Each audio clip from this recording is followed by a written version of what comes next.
Yang Muhammad nyatakan pendekatan kerajaan negeri untuk membolehkan lebih ramai penduduk rakyat di Melaka yang mampu untuk membeli rumah sendiri,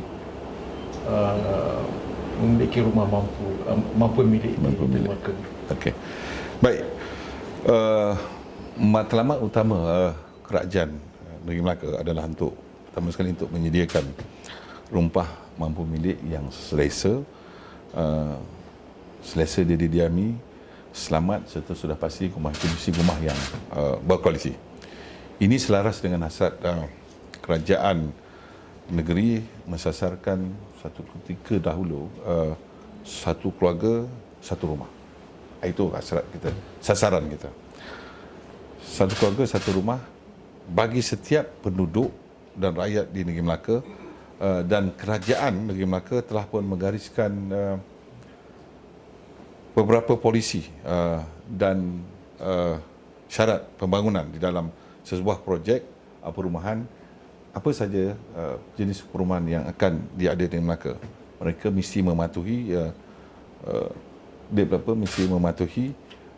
apa saja dasar serta polisi yang telah pun kita putuskan. Ini tak lain tak bukan bagi memastikan rakyat, khususnya golongan M40 dan B40 tidak terpinggir daripada arus pembangunan ataupun arus pembangunan kediaman perumahan yang dilaksanakan di Melaka ini. Untuk maklumat, untuk perkara utama bagi memastikan pembangunan rumah mampu milik ini tercapai adalah dengan menggunakan satu dasar, iaitu dasar rumah mampu milik. Antaranya adalah dasar kerajaan negeri dilaksanakan dan dikuatkuasakan adalah termasuklah beberapa perkara seperti harga rumah itu sendiri. So kita mesti menetapkan harga kawalan rumah. Pertamanya spesifikasi dan syarat kelayakan untuk terutamanya rakyat di Melaka untuk memiliki rumah. Saya bagi contoh seperti ini. Bagi rumah kos rendah, kawalan harga ni, iaitu daripada 35,000 hingga ke 42,000 dengan keluasan 750 kaki persegi, iaitu 3 bilik tidur, 2 bilik air. Bagi golongan berpendapatan isi rumah tidak melebihi RM3,000 sebulan.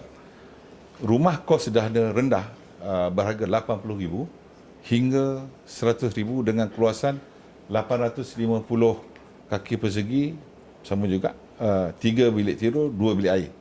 So bagi golongan berpendapatan isi rumah tidak melebihi RM6,000 sebulan, dan rumah mampu milik itu iaitu dari tidak melebihi RM180,000 dengan keluasan 1,000 kaki persegi, 3 bilik tidur, 2 bilik air. Bagi golongan berpendapatan isi rumah tidak melebihi RM8,000 sebulan. Untuk maklumat, Melaka adalah di antara rumah yang termurah kalau dibandingkan di negeri-negeri lain. Dengan saya beritahu tadi ialah 1,000 kaki persegi dengan nilai harga RM180,000. Kemudian kita ada dasar pecahan komponen perumahan. Sini di mana bagi setiap pembangunan perumahan yang melebihi 8 ekar, 8 ekar, pemaju adalah tertakluk kepada pecahan komponen perumahan, iaitu pembinaan 10% rumah kos rendah, 10% rumah kos sederhana rendah, 30% rumah mampu milik,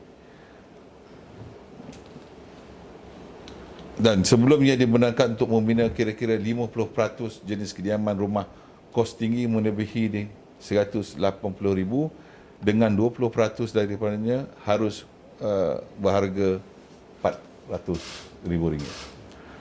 Kemudian kerajaan negeri juga mengemeling tenaga melalui agensi kerajaan negeri di dalam pembangunan rumah mampu milik seperti Lembaga Perumahan Melaka LPM.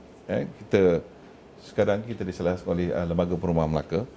Begitu juga dengan Yayasan Melaka Pertam, selain daripada kerajaan persekutuan di dalam pembangunan rumah mampu milik di negeri Melaka ini melalui agensi Jabatan Perumahan, iaitu JPN, menerusi program perumahan rakyat PPR, syarikat perumahan negara berhad bagi program rumah musa rakyat RMR dan juga rumah idaman rakyat. rumah iman rakyat ni seperti Prima perubahan untuk meneruskan rumah Prima dan perumahan penjawat awam untuk program rumah penjawat awam. Dan seterusnya kerajaan ini juga akan mengemukakan permohonan kepada Kementerian Perumahan Kerajaan Tempatan supaya memberi kelulusan skim sewa beli, ini rent to own, bagi projek PPR Kerubung. Kita ada lebih kurang dalam 600 unit, dan PPR Tehil ini sebanyak 500 unit. So melalui skim ini penyewa sedia ada tidak lagi perlu membuat pinjaman bank bagi membiayai pembelian rumah mereka. Sebaliknya hanya menjelaskan ansuran bulanan pembiayaan rumah mereka kepada kerajaan sehingga selesai, dan rumah tersebut akan menjadi hak milik mereka. Jadi melalui skim ini semua orang yang berpendapatan rendah adalah layak untuk mendapat pembiayaan dengan mematuhi syarat-syarat yang ditetapkan oleh pihak kerajaan negeri. Kemudian kerajaan ini juga memberikan alternatif kemudahan pinjaman perumahan kepada rakyat negeri ini melalui Melaka Finance House Berhad. Kita ada peluang melalui rakyat, kita ada Melaka Finance House. Ini tujuan untuk membantu terutama golongan B40 ini untuk memiliki rumah. Jadi mereka ini boleh berjumpa dengan membuat pinjaman dengan Melaka Finance House. Finance hanya fokus seperti mana saya cakap kepada golongan B40. Isu-isu, soalan tambahan. Isu macam projek terbengkalai, adakah serius di Melaka? Projek ataupun projek-projek yang terbengkalai ini kalau pada keseluruhannya tidaklah banyak di negeri Melaka ni. Semua projek-projek, kalau ada projek-projek rumah terbengkalai ini akan segera diselia dan dipantau oleh pihak lembaga perumahan Melaka untuk memastikan projek-projek ini dapat segera dilaksanakan dan akhirnya sekali dapat dimiliki oleh